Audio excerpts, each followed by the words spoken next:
You're welcome to the story. And my name is Prophet Leon. So today we'll be interviewing one of the finest, one of the most talked about, one of the naturally gifted, most talented software developer in Nigeria. And I've known him for a very long time. It's not that person than Gideon Efoma. So Gideon, how are you today? How is Lagos? How is Nigeria? Man, Lagos is good. We're, a step at a time. We're doing it. So, yeah.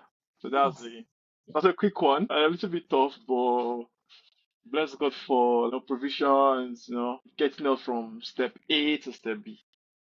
So, yeah, nice meeting with you, Efoma. Fantastic. Now, how is it like actually in Lagos? Before we dive a little bit deeper, how is it like in Lagos surviving as a software developer in Lagos? How is the market like?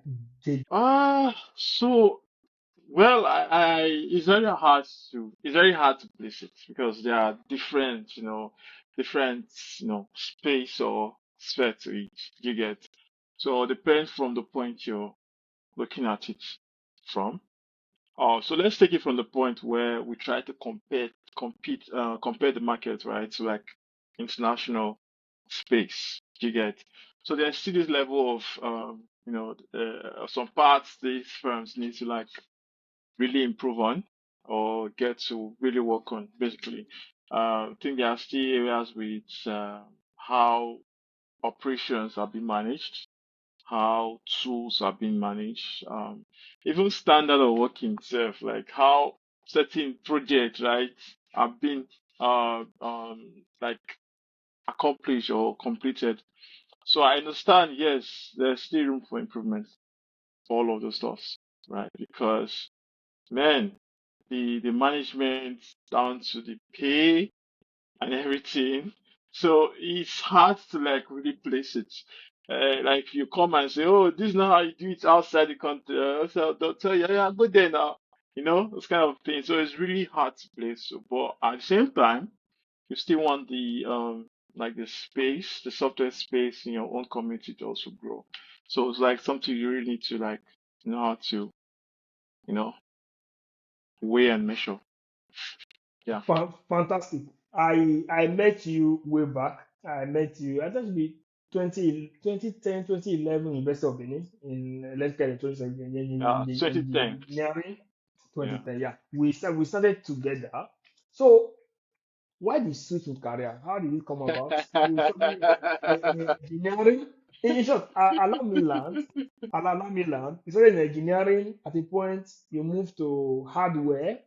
At a point, boom, you move to software. So can you perhaps give us a little clue about this transition? Oh, that's like that was not fair. That question is not a good question. But I mean, there's so I think the driving force basically I would say is tied more to like uh, being a magician. All right, I love crafts that makes me be like a magician. You get. So when we started off there, it was engineering, engineering, like, man, I could do this, I could do that. And see, I remember then when I think one of my uncles then was like, do civil engineering because I have a better space here, right? But I'm like, I'm like, no, civil engineering doesn't make you feel like a magician. Magician. Yeah, like, when you just do some crazy stuff, I'm like, wow, Yeah. this kind of thing. So that was the idea, basically. Then I get to see, oh, electronics looks like it, right? Because you get to do like very fancy, lovely projects, right? That can, I just like the wow effect. I think that was just the driving force, the wow effect. But then I did electrical electronics. Then I think we're in the 400 level where we get to choose if it was electronics or electrical, right?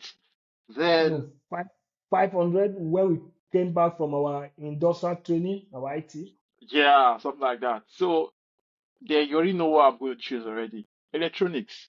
Because electrical doesn't give me that magician feel, right? So electronics it was, right? And technically, I mean, it was that affected like how we get to do a lot of stuff. I think then I taught myself robotics, like how to program big robots, right? I taught myself mechatronics. I was crazy about transistors, how like I just like that field. But so everything was looking real good till we left the university. They realized that the market space and like it was a different reality totally. Because I've already spent so much investment like learning the skill, learning how to be robots, then how to do mechatronics, how to program the transistors and all of that. Like in fact what we are learning in school, like regarding transistor, the base diodes, relays and everything, they were making sense when I was learning. But the hard truth, real life reality, hits me, and I get to see, okay, okay, okay, what is the next thing we need to do? So, and I think then what was popular then was software engineering. Like the market for it was just booming, and I'm like, okay, probably I have to do a switch. So it was not easy, trust me, because this is something you should have started learning a long time ago. But I mean, like you're in the battlefield and you're learning how to shoot, you know. So it is not Ooh. easy, yeah. So it quite like I went through a lot of industrial, like when you're working with people who really know the space very well, there's this sense of bullying you receive because I call it knowledge bully because they understand it very well and you're coming in and you're making some nonsense errors, right?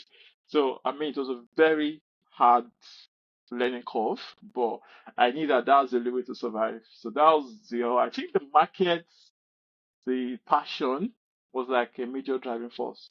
And yeah, I'm grateful for the level I am today. So yeah, that's the You know, is really fantastic. I must really say, seeing yeah. how you've grown, your story is very, very, very inspiring. Your tenacity, you never took a no for a no, and Mm. I've known, like I said, I've known you pretty long, and I've known to be this very highly dedicated, highly focused person, and it's very fantastic. In as much, I'm not forgiving you for not giving me your textbook to read then in university. So you've still not apologized because you need to apologize officially. Anyway, that's by the way. In short, Okay. one of your quotes way back then in year one, year two, you said something then, and that really struck me. Till date, I still use that like a backup. We often say that something like experience. People often say that experience is the best teacher, but to you, some things are better told than experience. So once Mm. you actually, so do you have other person's experiences in time past, perhaps that Yeah. other person's experiences in time past that perhaps motivated you to believe because you were entering into a space? Tell me to start because I knew initially you were in hardware, you're working with a telecommunication company providing optical fiber and all that. Yeah. What gave you the conviction that if you leave this space, you're going to have a job? Why Mm. do you have to believe? Uh, so the thing is this. So I think the want of a human being wants is insatiable, right? So there's always that room for there's more to do, there's more to achieve. So, but I'm not gonna lie. The fiber optic space, the first gig I got here in Lagos was like a major breakthrough because I get exposed to a lot of things that I don't think probably to take me more times or textbook reading to even understand it. But being in a space where you know you get to see these things, you understand?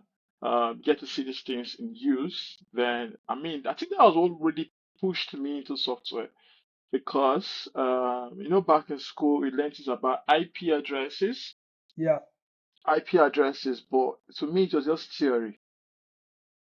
You understand? It's just theory. I didn't know what it means. But working for those kind of firm made me realize, oh, there's something called private IP. There's a thing called what's it called? IP addresses, right?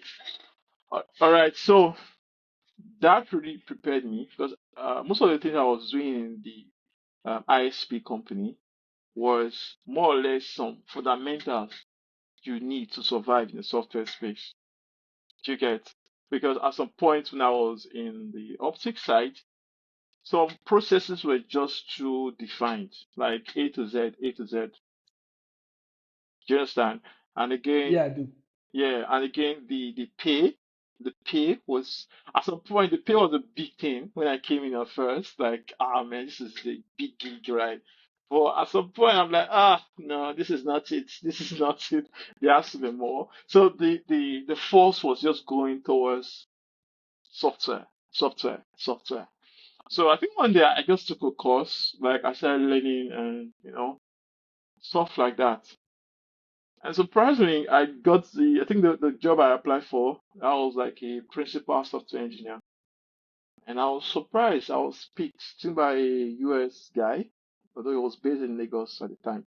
I was surprised. And he told me, and he said, do you know that over 200 people applied for this job role? I'm like, okay, I'm surprised. So like, you are the only one that got picked. Like, you get something that you should be proud about. Like, so I mean, that was just it, you know.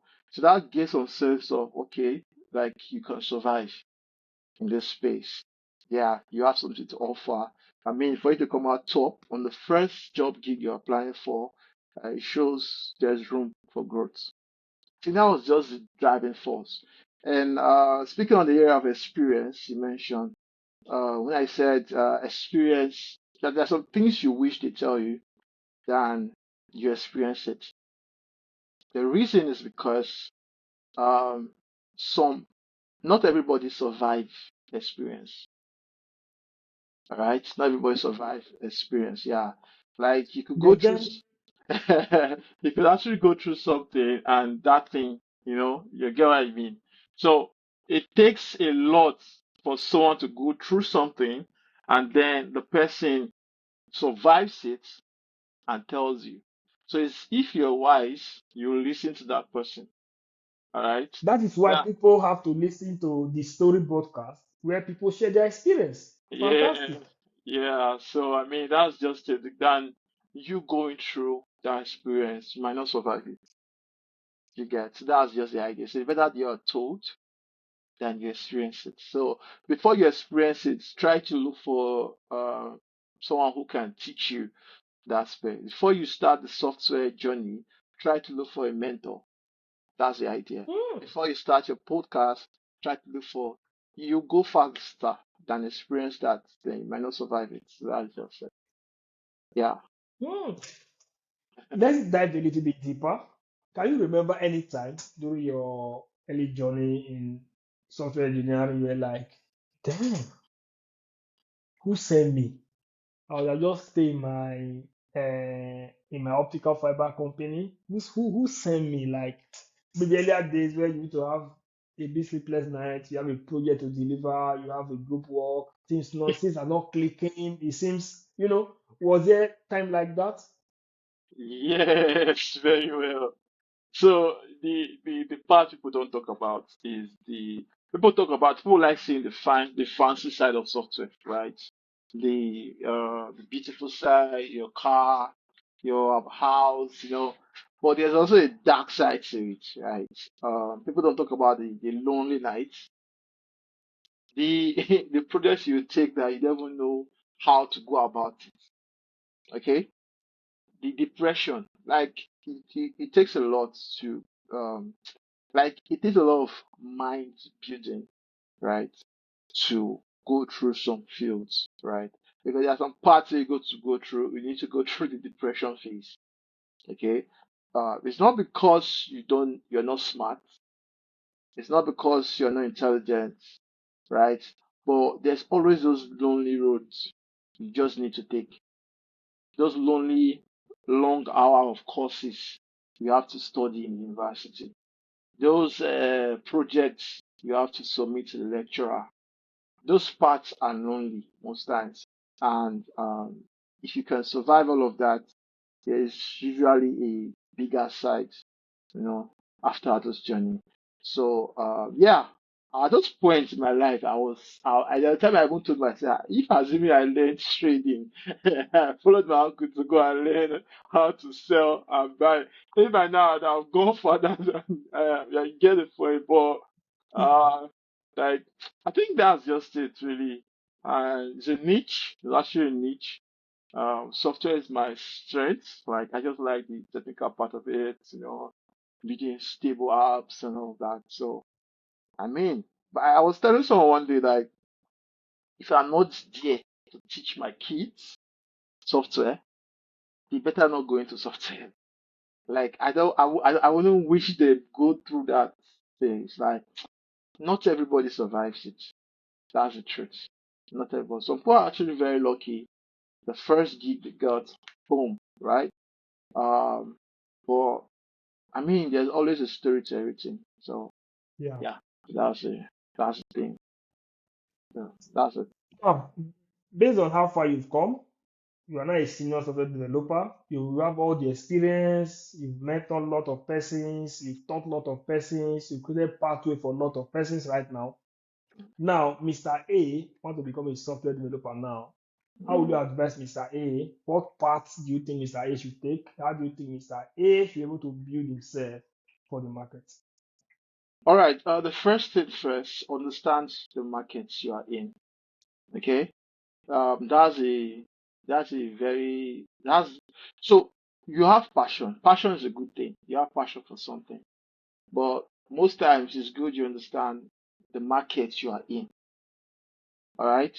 So in my own market in Nigeria, all right, there are certain software that sells way better.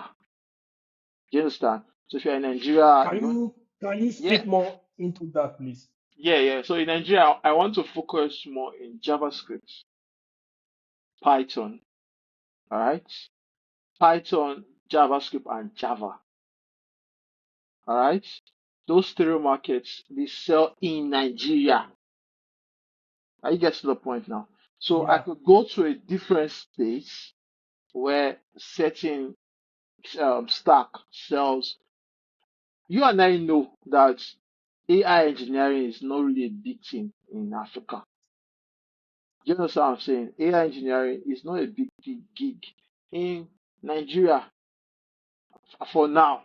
All right. yeah. But the other countries I'll go to, then I will be studying AI engineering. I'm not saying you should not know it, but understand the market because the truth is you need to survive today first before you see tomorrow.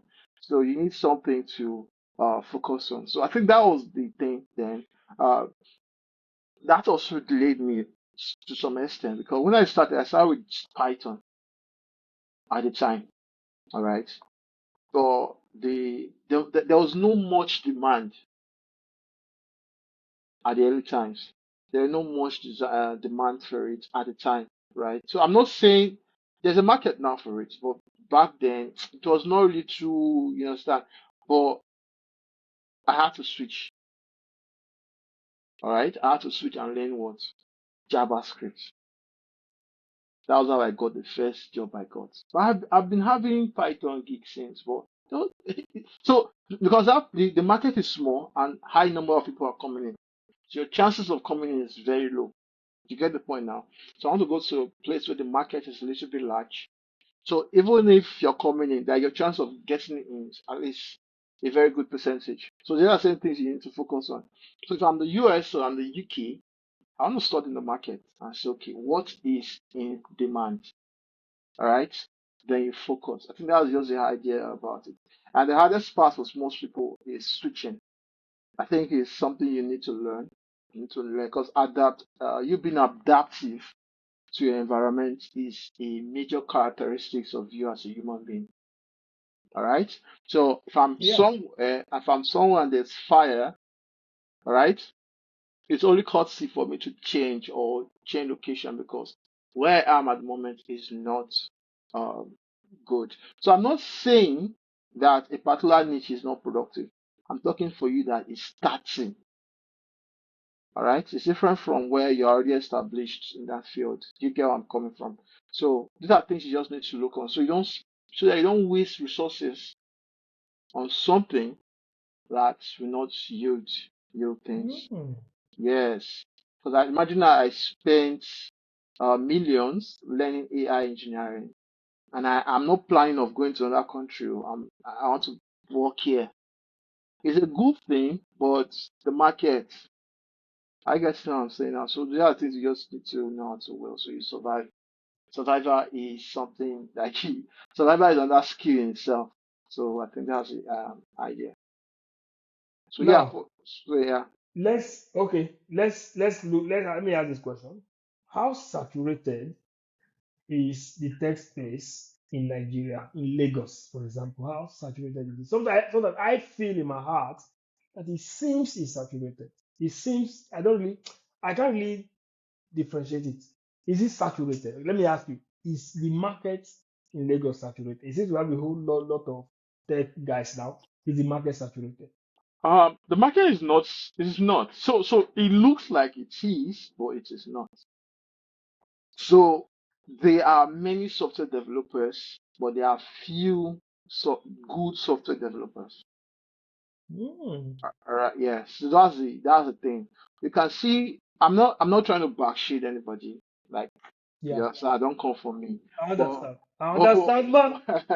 where I'm coming from is this, like you could get a high number of software developers, but it's hard to get good software developers, senior software developers. You get where I'm coming from now. So you could go to a field where you have so many footballers, and let's say one of them is Messi. Look, Messi is too high, sef. Let's just call like players that are not too like, because Messi is like on a different level. Let's call people like Ronaldo. no, yeah, not say respect to Ronaldo fans, but I'm talking about, let's just say Mbappe. Let's just say Mbappe, right? It's still, he's there. You understand? So he's there, but to get those kind of key players, you understand, it's something most African countries are still having problem with till today. I get what I'm saying now.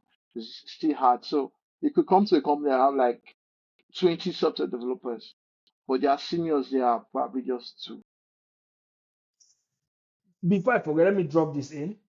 Now, senior software developer, is it about consistency? Is it about learning more, advancing, or is it about how long you've been a junior developer?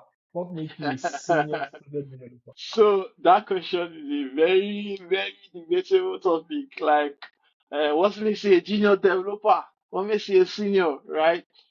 It's a thin line. It's actually a very thin line. But I cannot dispute the number of years. Okay? The number of years still has something to play in that field.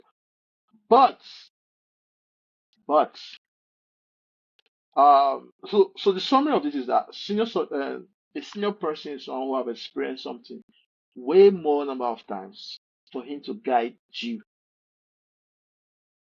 Okay? So the word senior developer is a relative meaning. It has a relative meaning. All right. So they've gone through more, they've solved more problems enough for them to tell you your like give you direction. So let's say you're working on the project. I've gone that project like two, three times. So I already know places where you're gonna have challenges. And I pointed out to you. And guess what? When you get to that point, you just circumvent it easily, right? Without going through all those hurdles. So that makes that person senior to you in that field. All right. That same person can go to another field. That same person you are calling a senior in this field now can go to another field in software, and the person is a junior. Hmm. Yes. So everything boils down to number of years, number of experience. So that's why I don't want to put it to just number of years alone. Okay. It still boils down to the experience you have in that field. I get what I'm saying now. So that is, as I say, it has a relative meaning. Because trust me, there are some softwares, um, there are some software areas you go to today, you need to sit down for someone else to explain to you what's happening, no matter how senior you are. Because what I don't think it's not tied to just knowledge. I get what I'm saying now. It's not tied to just knowledge because if you are saying knowledge, So what then stops the junior guy from learning that or reading about that knowledge? Are you getting the point now? So nothing Yeah. stops him from. So are you saying if you release that same knowledge that you have read, does that make the person now in a senior level? No. So it just sum up to the experience. You've had more experience in that field enough, to dictate or make decisions about how things should go. So that's just it. Yeah. So. All right. Let's. I don't think it's possible for us to skip this. What impact?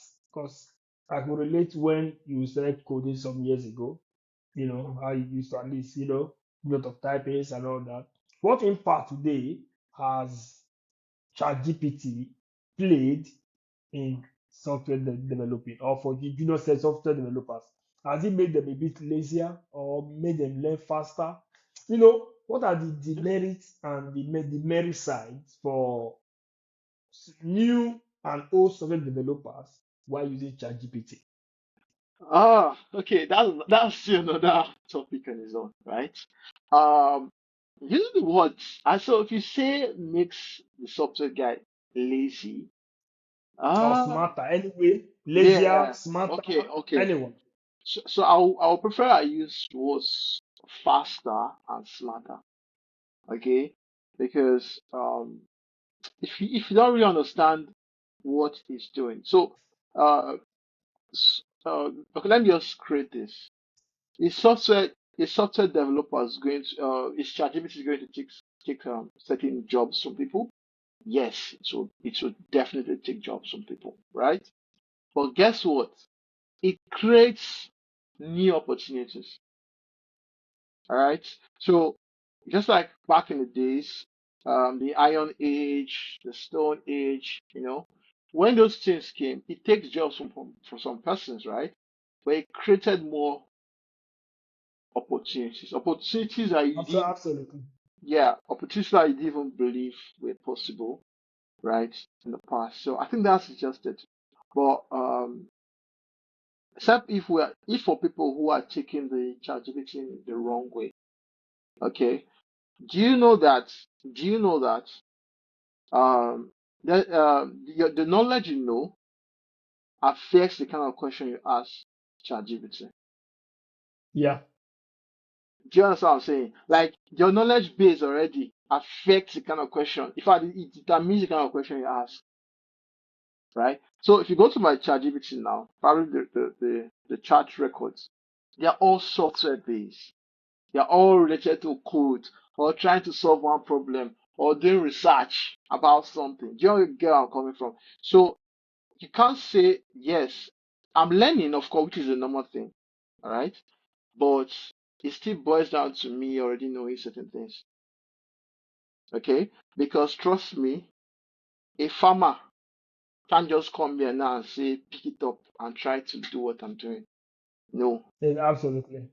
Yeah, you might survive, but you get what I mean. It took you time. So I would just say ChatGPT is more of a tool. It's better we see it more of as a tool to do bigger things than seeing it as a competitive um avenue. You get. So ChatGPT helps me create better software. ChatGPT helps me create better solution. So it doesn't make me less of a software dev. It just makes me more of a better guy. So, but More faster, right? yeah, more It faster makes it one, faster and and again, smarter. yeah, and smarter. So let me tell you, there's a feature that Code Rabbit launched where it helps you review your code. So we and I know there's what we call human error at the end of the day, right? But with tools like this, you get they help us like Yeah. see certain aspects of logic that you probably have missed and have it gone to production. So I think ChatGPT and the counterparts are like they are more of a tool than you know seeing them as competition. Yeah. That's fantastic. Now let's take let's say practical question this time around. Okay. Practical question. Your project you've had, you've designed that. sole projects, I mean, an individual project or group project and all that. Mm. Which of them intrigue you the more or the most? Earlier, you said why transitioning into software developing or from not doing civil engineering because you feel there was no magical thing in civil engineering. Yeah. Then you went electrical, you felt electrical. I know that we had power and electronics. Yeah, I went to electronics, you went to electronics with few other friends. So the people went to power because you feel that the transistor, the diode, and all those things, and you plug some things and light comes up, wow, Yeah. and maybe I think LED board and all those stuff. You felt that was a bit magical. Then later on, you feel these were not magical enough. I think coding, good and fine, yeah, coding could be magical. There's some apps you Yeah. see is fascinating. Some website is fascinating. Now, what is maybe one of those projects you've done or you've been part of that was magical, and it's at the end you're like, wow. Can you relate with us? Okay, so so I think I'll point to I've done a number of projects. I've worked for a fintech. I currently work for an e-commerce company in Nigeria, very popular one. Um, but the major one I think I really focused on, that was like a personal project. That was like a an online platform. You get an online platform that allows people, irrespective of your location in the world, play chess together, right? So where you are right now, where I am right now, we are talking and playing chess like on a single dashboard. Because I looked at previous applications, so they were great apps, also on platforms. But I mean, that connection was not there. So the time I'm spending to play chess, I should be connecting with people. I should be, making great moves with people or growing my own career even. But so that's why now, so that was a problem. Then I created a platform that allows people to call each other, right? Then they engage in game of chess. So that was really magical for me because I mean that was something that I know when I started my own career. Like telling me I should build a calling platform is like that's like you wanted to kill me or something. Like, cause I mean how so but get to that phase where I now know how to um, authenticate people. You enter your username and your password, it now authenticates you. That thing was magic at the time when it started then. Just something that I had to sit because trust me, it was very confusing. But I had to sit down and I realized that, oh, okay, this is how it's done. So I enter my username, I enter my password. This happened. Next phase, they tell you that, oh, that's not the range thing again. That's not safe. Now learn about token. Now learn token. That's okay. Token is fine now. That's still not the best. It's a new one. So you get to get a point now. So I mean, being able to like go through each of those stages in my career was a big step. Because trust me, the first time, career there was a course I was taking just to understand that concept. Like it took me months to understand how authentication works, right? Sometimes I have to close the course, go and sleep, come back. You understand? But I mean, yeah. So I mean, being able to overcome all of that was really magical, and I'm using it to create great apps for businesses and companies today. So yeah, that's it. That's that that's interesting. Now, this your chess app or platform, is it available for persons to have access to? Yes, it is. The demo stage is out already. You can go Mm. to chessity-demo dot vessel.app. So there's a reason it's still on the demo stage for now, just so we could, because there are major features that we need to add to that functionality. So we want to add like the e-commerce side of things, because the major problem now is that let's say I want to buy a new chessboard on the platform. So we want to support you being able to buy like your polo from us, Chastity polo like this, uh, just like campaign. So you should be able to get that if so wish to. So the few things is your wallet should be available for you, then your shopping, the ability to shop on the platform. That's the two features that is left for us for now. So other things are working. You can go to the site, it's there. You can sign up. You can log in, all of that. Yeah, things. And it has like a very awesome UI, very great one. So another beautiful thing about the chess platform is that the coin you generate is withdrawable. You can withdraw it to your actual bank account where you get credited with real cash. So the idea is that you are not just connecting with people, you are also playing for fun. So the consoling part is that even if I play with you with chess today, and for some reason I lost, I did not really lose. Why? Because I had an opportunity to talk to you while we were playing chess, and I've gained a friendship. So to me, it's still a win. So that's the idea about chessity, able to create. So once we have those two major features, because we really needed to have the app running 247. So that's why it's in demo stage. So yeah, so it's one magic that we are beating currently. Yeah. Okay. Don't worry, I'll be letting you go soon, but I'll not let you go to ask you these two last questions. Now, second to the last is if you are to start your career afresh, what Mm, pathway are you going to take? How are you going to do it better? Perhaps, you have challenges, you have hmm. experience, because sometimes like things I have done, or like if I'm to do this again, this is what I should have done.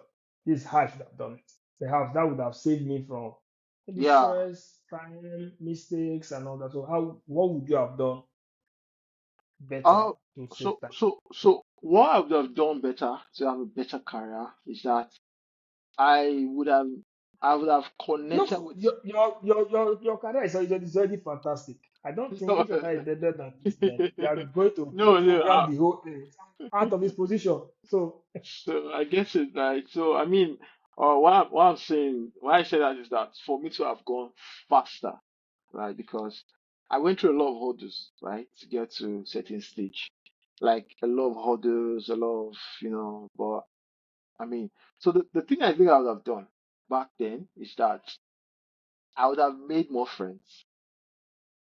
All right, I would have connected with more people then, um, especially when I was in university. I think that was like a missing link because meeting with these guys would have quickly exposed you to certain things. Because trust me, no matter how smart or intelligent you are, you can't know, like you can't really know everything, really. And again, sometimes when you meet certain people, what they've done also serve as an inspiration for you to be consistent. You get out then where you get home, you want to sleep, but when you remember that more innocent did this at so time. Do you get what I'm saying, right? So I feel like that would have been way more like a major factor because some of us we didn't really get this thing serious till we got out of the school. And I'm saying probably I'm confident that it should have been way more. And again, I would like to also thank yourself because there are a lot of things there are a lot of there are a lot of things I actually learned from you. Also, I learned a lot of things from you, particularly. I think there's some level of exposure you did personally because then when I was in school, I remember 100 level. You need to stop 100 level at the time. I'm sure you've forgotten. Yes. So I mean, that's what I'm talking about, like meeting people, learning from people, right? And I think because I was I was a very shy type back then in school. But I wish, yeah. who was not shy? Who was not shy? But you get the point. So I need to meet more people, Understandable. connect. So that connection was, I think was like something that was very valuable at the time. So Yeah. yeah. So that's something I know I would have corrected back. Yeah, I agree with you. It's always nice, always fantastic to network, to have that Yeah. chain of friends. Like I think it's really nice as well, having you as a very good friend over the years. And trust Mm. me, it's been quite fantastic. And if not that we've been in a good talking time, that was quite difficult to even schedule this in interview. And finally, I think finally is what is now your advice for the new software developers? Okay, now let's break it into two. Your advice for both the new software developers, those aspiring to be software developers, those not seeing the ambition for software developers. What's your advice and encouragement for them? So these days it's actually very difficult to advise people because everybody is money driven. So it's really hard to give advice. Do you understand? So um I don't think that we have the patience type anymore, right?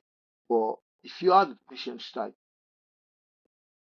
um the stage you are in now is the time you should focus and master your craft.